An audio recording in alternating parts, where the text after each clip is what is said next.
This meeting is being recorded.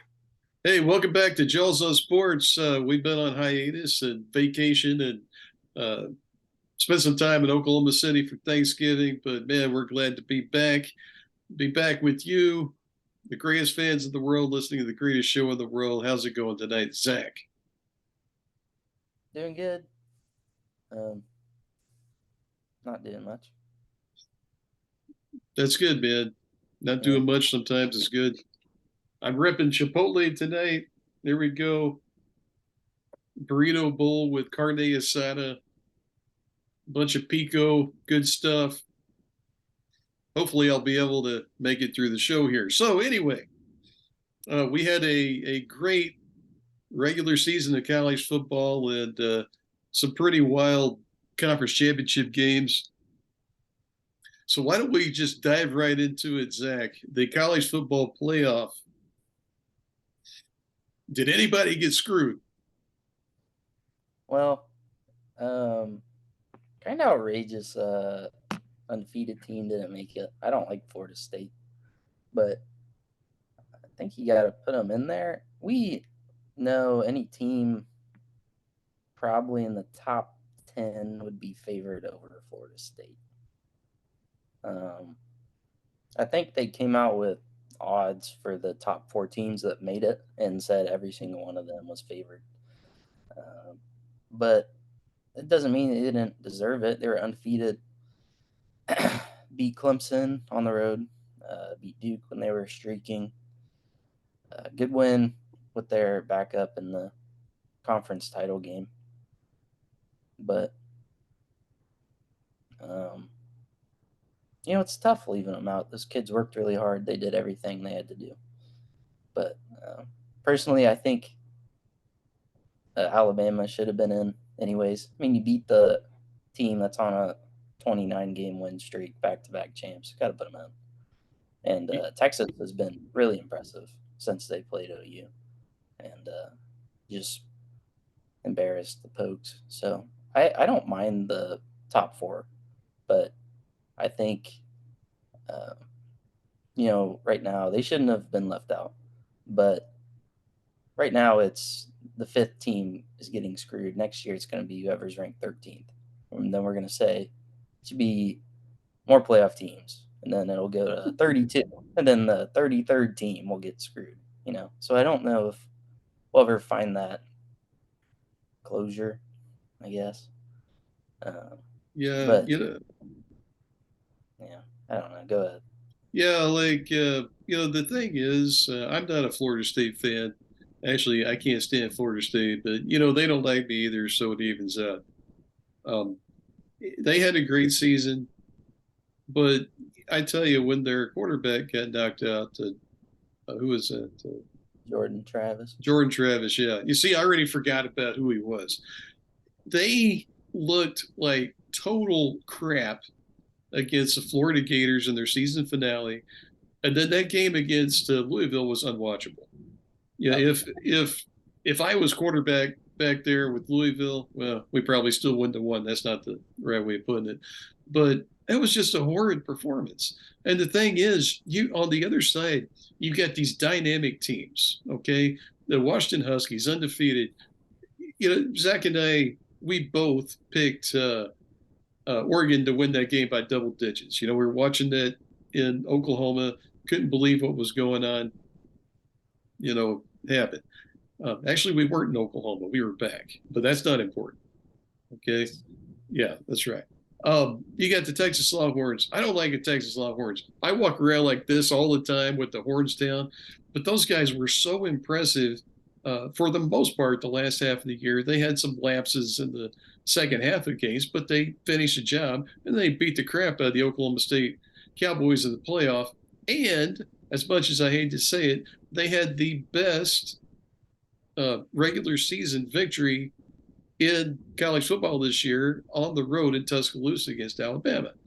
So they definitely earned the right to be in. So that's 2.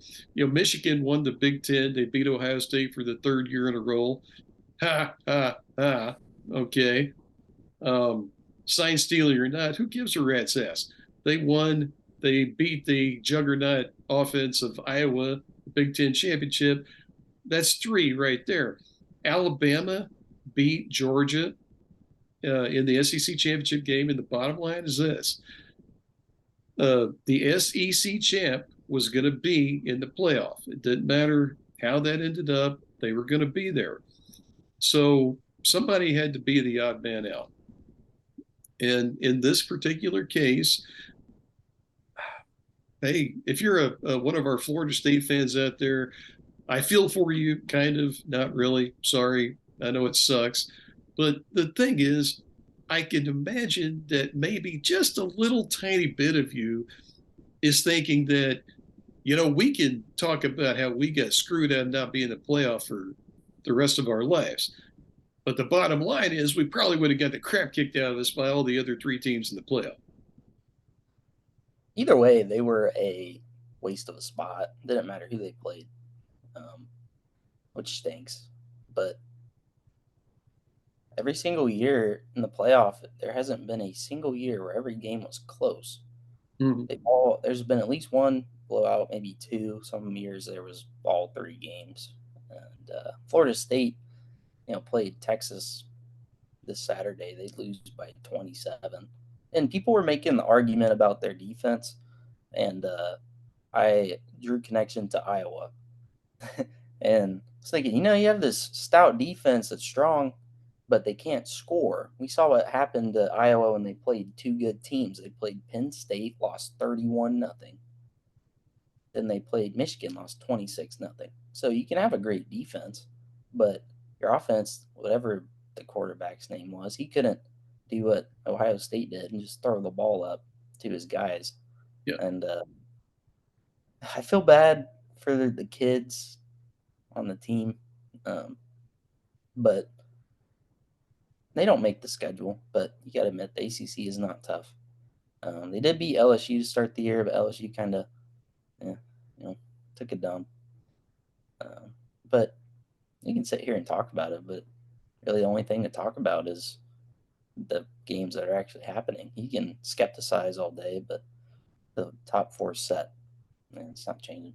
Yeah, for those who, want to gripe about how this ended up, and Florida State won all their games and they deserve to be there, that stuff.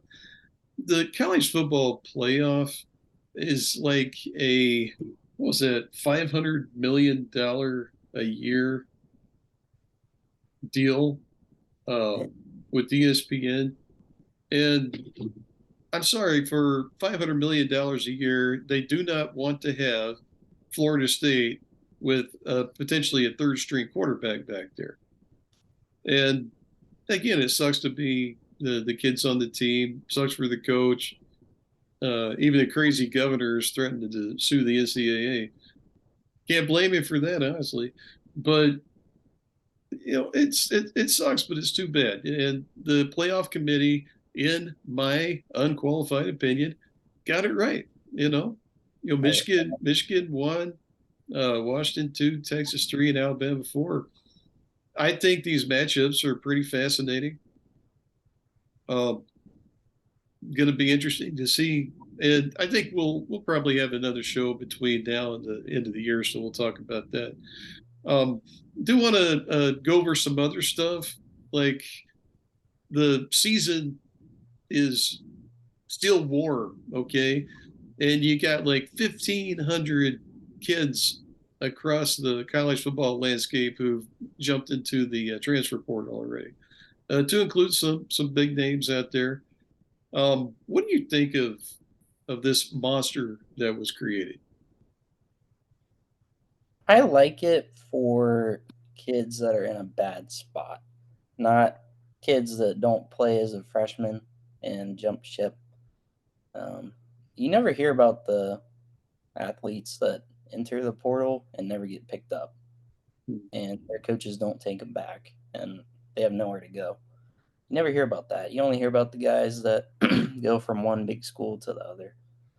And I think it's a mess. I think if your coach leaves, you should be able to transfer. And I think the rule they need to put in is if someone isn't in the portal, you can't talk to them and offer him money. I think that's crap. Hmm. But I think, one-time transfer is fine. Um, for you can play right away. But if you transfer a second time, you have to set out a year. I think that's how it should be. Um, I don't think you should be able to just jump from school to school. Um, I love grad transfer. You graduated, Mm, do whatever you want. That's fine. yeah, yeah. But a kid that he's 19 years old, he was buried in the depth chart. He's a freshman. That's why. And you just can't leave. You aren't developed yet. You have nothing to put on tape, and it's a mess. I feel for high school kids that are getting recruited because their scholarship spots are going elsewhere. It's going to be harder to get picked up in college, in high school rather, because there's these guys with 2 years, 3 years experience that are taking up your spot that would be on the team. And I think it's a mess. I like this time of the year though, because you check your phone and something silly happens. Some Hmm. guy that's somewhere, and you're like, oh, it's cool. But right now, I don't think there's really too many big names. Dylan Gabriel's probably the biggest name in the portal right now, but a lot of these guys, you just never know. Um, Yeah, but it, yeah. Like all these guys are leaving. Ohio State quarterback, he left. That poor kid got freaking death threats after he threw that last pick, and Ohio State lost to Michigan. I mean, that's total bullshit. That's insane. I can't blame him for wanting to get the hell out of Columbus, Ohio. But for some people, it's an opportunity. We're big Dylan Gabriel fans. I think that he put the Sooners team on his back, kind of in the same manner that Jalen Hurts did back in 2019. And yeah, he's a graduate. He had an extra year of eligibility. For the Sooners, Jackson Arnold must be the real deal. He's shown a lot of promise, and this was kind of a no-win situation for Dylan Gabriel staying at OU. If he goes into the spring and he doesn't get the starting job, he can't be a sixth-year guy backup. He just can't do it. And in this day and age, he's got an incredible market. I saw where he went to Oregon yesterday. I would love to see that guy put on Oregon Ducks jersey, and man, they could freaking win a national championship next year with him. But Dylan Gabriel, tons of respect. Um, I think that Sooner fans, some of them out there, are kind of, oh, he's betrayed us, he's leaving. Yeah, that's a bunch of crap. The guy's got to do what he's got to do, what he thinks best for him and his career. He's maybe a fringe NFL prospect. He's not very big. That's something we'll talk about another time. But hey, go out there, try to get some more NIL deals someplace else in a position and a place where you can make a difference for that team. More power to you, Dylan. And thank you for everything you did at the University of Oklahoma. I think it's a lot of internal stuff. Like people just see, oh, this guy enters the portal, their program's on fire, and this is some guy that's Mhm. like the fifth string D tackle or whatever. Yeah. And with Gabriel, they came out and said that this was it for him. Like this would be his last year at OU before the season.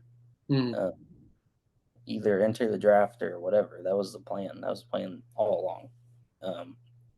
But I appreciate him a lot. I mean, he brought OU out of the dumps. I don't know if we'll ever see a situation like that for any school where the head coach and all the other coaches leave overnight, take half the players with them, and you just have a put together team. And I mean, they won 10 games this year. They probably should have won 12. I don't want to talk about that too much, but that's a great quarterback that, if he wasn't playing, they probably won 3 games, 4 games. But, Yeah. regardless, the portal right now, I think it's a mess. Um, It's a I like mess, but it goes both ways. I mean, these past few years, you got guys leaving, and maybe they're familiar guys from from all different kinds of schools, and then you got some other guys that come in, and after they come in, you're like, hey, these guys are pretty good. Who did yeah, we have last year? I don't remember, but it's kind of a monster that was created. It didn't have to be like this, I don't think, but yeah. I my biggest gripe is schools sending or offering money to kids that aren't even in the portal just to come play for them. I think that's total crap. But mhm. I think it's great. Like a guy like Kenneth Walker went to Michigan State a couple years ago, just really turned it on. Mhm. Bo Nix at Oregon, Heisman, even Penix. Penix was at Indiana playing Yeah, big football. Now he's in the college football playoffs. So um, it's helped a lot of guys, but again, we don't hear about those poor kids that don't get picked up and they're stranded. Their coach won't take them back because they said, "Oh, you're giving up on us. Um, we don't want you back." And I understand. yeah, But yeah. It takes some balls to you do this in the first place, move from a place that, if nothing else at all, you have, free room and board and you've got your school paid for. yeah, But, a lot of guys, quite frankly, aren't good enough to get picked up for someplace else, or they listen to somebody who says, "Oh man, you're going to be a first rounder after next year. You need to go someplace where you can play more," and that place might not exist. It's yeah, tough. It's tough business, and traditionally, um, you go back in time, not that far, college football. You had the players that were there for at least 3 years, most part four, a lot of times five in the yeah, program. Even if they redshirt, they're out there practicing all the time. Um, it's completely different now, and I know that the NCAA is trying to throw some stuff out there to somewhat get a handle on a few things, but they created this, and as far as I'm concerned, screw them. But it does end up hurting the kids. yeah. I don't like it, but it's just how it is.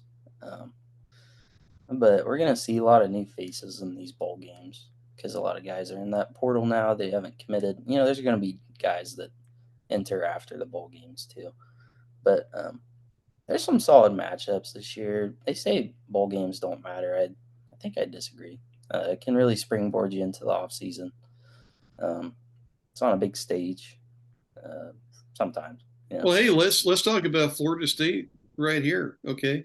Even though Yeah, they didn't make the playoff, they were in the bowl game against Oklahoma last year, a game that went right down the wire, could have gone either way. Florida State yeah, wins that game. That jump started them to a top five ranking this year, where they stayed. So, yeah, the bowl games do matter. Will there be some new names out there at your, you know, being quarterback, running back, wide receiver at your school? Absolutely. But this gives them a chance to do some great stuff. Now, for me, one of the things I love about bowl season isn't just the big, huge games. There's some really bizarre crap out there. Like they got the Pinstripes Bowl at Yankee Stadium. They got the freaking Fenway Bowl at Fenway Park. You know, you see these things where you might have a foot of snow on the ground, and yeah, you've got two teams that were, I don't know, 25th and 26th in the rankings or something like that. That stuff's exciting. It's cool when you see the team that you cheer for. They got these new guys. You see that guy who was the backup running back all year, and he comes out there and he's running like his hair is on fire and just doing a great job. That stuff's exciting. Gets you going for the off season. And on top of that, I believe there are 40, as in 40 freaking bowl games. That gives 40 teams a chance to finish the season on a high note. If that's the Meineke Car Care Bowl or the Charmin Bowl or the freaking tiny Pop bowl or Tart. whatever, Pop Tart bowl. You're carrying your Pop Tart and your toilet plunger with pride as you exit the stadium after your victory on December 27th or whatever. So excited about the bowl season. Will the New Year's Six games and the college football playoff games aren't till um, what the was it the 29th and the first, I think. It's I still a think, couple yeah, 3 weeks out. So yeah. we'll have another show to break down our New Year's Six bowl games and our college football playoff. I do want to talk a little bit about the upcoming Heisman Trophy ceremony, which will be this Saturday. And we got four guys in there. We got Bo Nix from Oregon. We got Michael Penix Jr. from Washington. We got Jalen Daniels from LSU. And then we got Marvin Harrison Jr. from Ohio State. And it's interesting because for a long time, it seemed like the Heisman was going to the best player on the best team Yeah. or to the quarterback on the best team. And last year, Caleb Williams at USC, he won it. He deservingly won it, but it kind of changed the trend that had been going because USC didn't make it to the playoff. So Yeah. this year in particular, obviously with um, Marvin Harrison Jr., high profile son of a Hall of Fame NFL wide receiver. Marvin Harrison Jr., if you were starting your college football program, he would be the number one pick to me. I would take him number one. I think he's the best offensive talent in college football right now. And I like to see him do good things in the pros, even though he did play at Ohio State. But you got Michael Penix Jr., who's a sixth-year guy who was at Indiana, transferred, had some growing pains, and has done incredible stuff at Washington. Well, they're in the playoff, okay? And they beat Oregon Ducks with Bo Nix. So, there's kind of a pattern here. So you got these top teams that have their best player, and then you've got the what did LSU finish 8-4? I think they're 8-4. Jane Daniels, there you go. There's the guy. This Best is player in college football. this is a guy who led college football in passing and in total yards this year, and he had 1,200 yards rushing as well. I mean, this guy was something else out there against all teams, even against Alabama. It'd be interesting how this works out because LSU did lose 4 games, I believe. My thing is this guy has been on par with Joe Burrow's season when they destroyed everybody, but it's because they've lost 3 games. Hmm. Is why no one's talking about him. The guy has 3,800 yards through the sky, 1,000 yards rushing, 50 touchdowns. That's crazy. It is totally insane. The whole Bo Nix sensation thing, or experience, whatever you want to call it, that ended last Friday because they lost. I think if Oregon won that game, he probably is number 1 right now. But Penix is really good. The only problem with him is he hasn't had those outrageous stat lines. Like I think he had 1 touchdown pass in the Pac-12 championship game. Jaden Daniels been putting up like 7 touchdowns a game and crazy stuff. So personally, if I would pick Jaden Daniels. I think he's a Heisman. I think the all around just best football player is Marvin Harrison. But he had a couple games where he was neutralized and held to like 45 yards, which is still productive. But Jaden Daniels didn't have that. He played well in every game. Yeah, I think that Marvin Harrison kind of gets that benefit of the doubt because he is so good. But there were several receivers who had better stats than him. One of them was one of of Daniels' wide receivers at LSU. Nichols is his name, I thought it and was then Malik Neighbors. Neighbors. Maybe it was Neighbors. I think Yeah, that's I think you're right. Yeah, and then Washington. Who's that guy? Odins. Odunze. Yeah, that Rome. guy. He's great. I'm getting He. on fantasy football next year. Yeah, there's some serious talent out there. Those guys. Um, I think Marvin Harrison deserved to see the table, but I don't. He's not going to win. No, I think another thing with a receiver or running back, it's impressive when they win because other teams game plan against you. Hmm. Especially like they'll load the box if you're a running back. If you're a receiver, they'll double team you. They'll have a safety over the top. But, zone coverage, couple guys on this side or man to man, you can't cover the guy. But I just think consistently against really good teams, Jaden Daniels is the best player in college football. Yeah, I think that because there's certain factors that are weighing in, like with the playoff contenders, you've got the Washington quarterback Michael Penix Jr. there, and the other guys are not there. So I think ultimately it'll be between him and Daniels, and I'm going to take Daniels to win. He has earned it. Um, just a phenomenal talent out there, and the guy is so fun to watch out there on the field. Yeah, he kind of reminds me of Kyler Murray, a guy that can just run it across that painted grass any play Yeah, or throw it. But we'll see. It's not like the world's gonna stop if someone wins and someone doesn't, but it's fun to no, speculate about.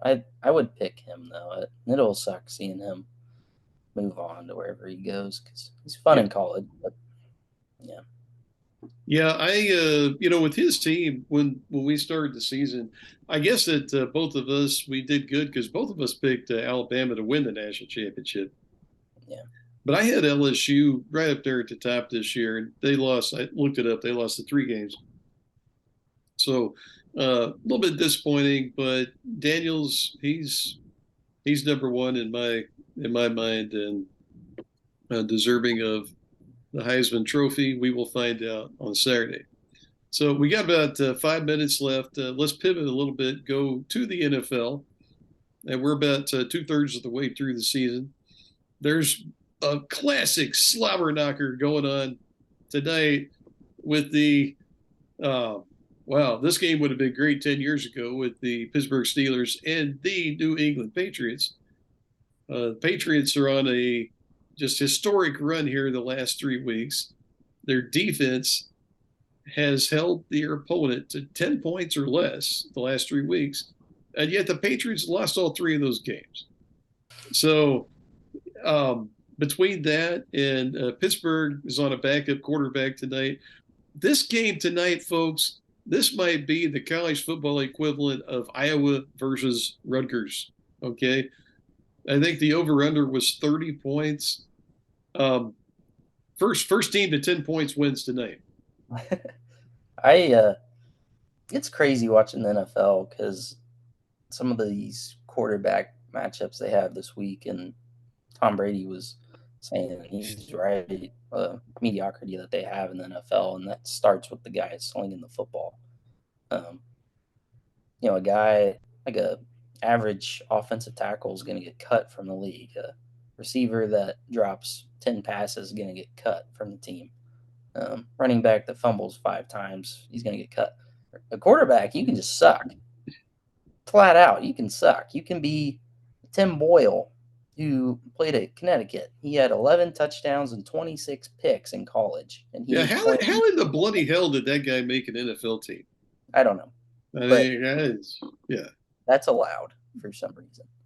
Uh, I don't know. It's funny to turn on the TV and it's the Patriots versus the Chiefs, and it's not Tom Brady and Pat Mahomes. It's Mm. like Taylor Heineke and Bailey Zapp.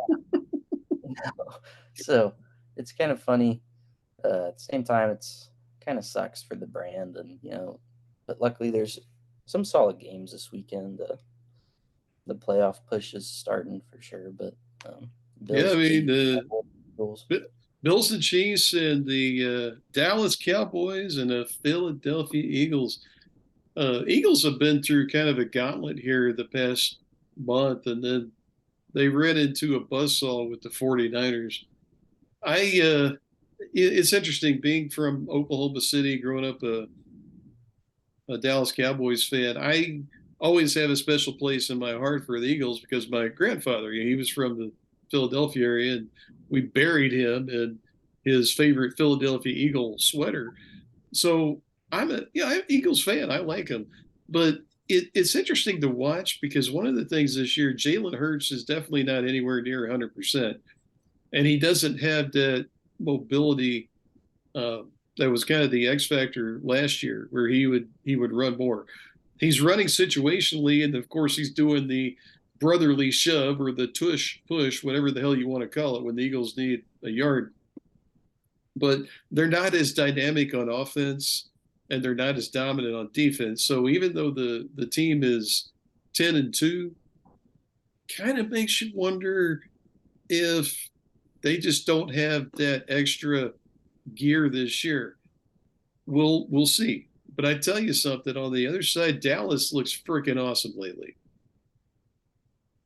I think Dallas, they're on the right trajectory right now. The receivers are creating separation.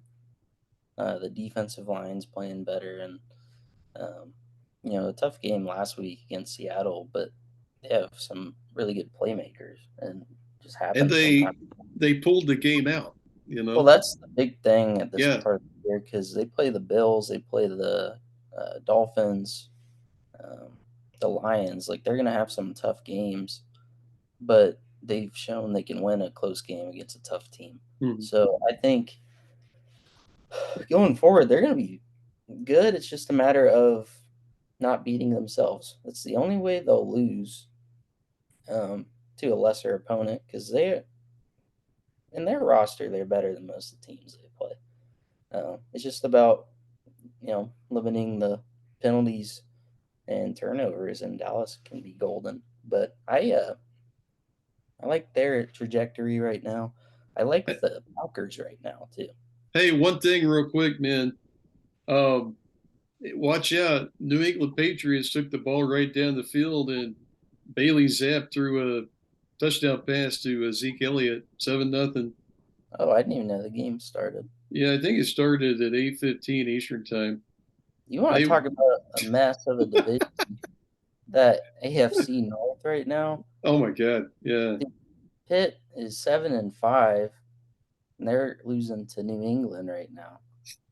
And um, yeah, that's pretty bad. Yeah, Because the only quarterback who is still breathing in that division is who is it? Lamar, Lamar. Yeah, Lamar. Deshaun Watson's out. Joe Burrow's out. Kenny Pickett. dude, Uh, that's why this eh, last couple of weeks is interesting because everyone's hurt, and we're gonna get to the playoffs, and I think it's gonna be similar to last year. Whoever stays healthy is gonna make it to the Super Bowl. yeah, These teams are getting hurt, but there's also teams that are on the rise. Like the Packers are like the really. Packers. That's right. Yeah. Um, Buffalo's so weird, but Baltimore's been playing good. Denver's even been doing well. So these last couple weeks are huge. Watch out for Buffalo because they're capable, Yeah, and when they play to their capability, they can beat anybody. And they're still in the thick of it because, especially all these teams in the AFC North have all these backups playing. yeah, I mean, the Ravens will almost certainly win the division, but the wild card spots are wide open, yeah. and it's gonna be fun to watch this weekend. But we need to wrap it up here. We're about out of time, so we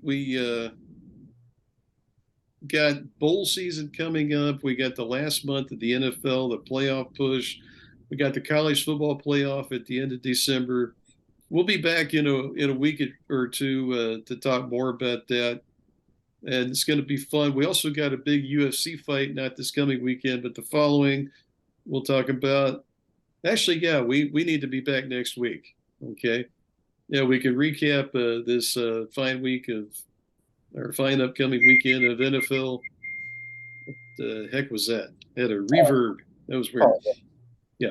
So we'll see what happened there, and then we'll talk about the UFC fight that's coming up on the 16th. So anyway, thanks to Chipotle for sponsoring us tonight. Funny, I remember using my credit card to buy that, but maybe they paid for it somehow. I don't know. Any parting words, Zach? The Lions are overrated. They're fun to watch, though, man. They are. Dak MVP.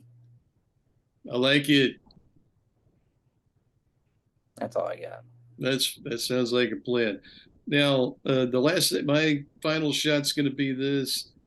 You know, I'd love to see Dallas win this game this weekend, but I don't want them to peak yet. They need to continue going up. I agree. I don't want to see them do this crap and then take a dump in the wild card round of the playoffs. So we'll see.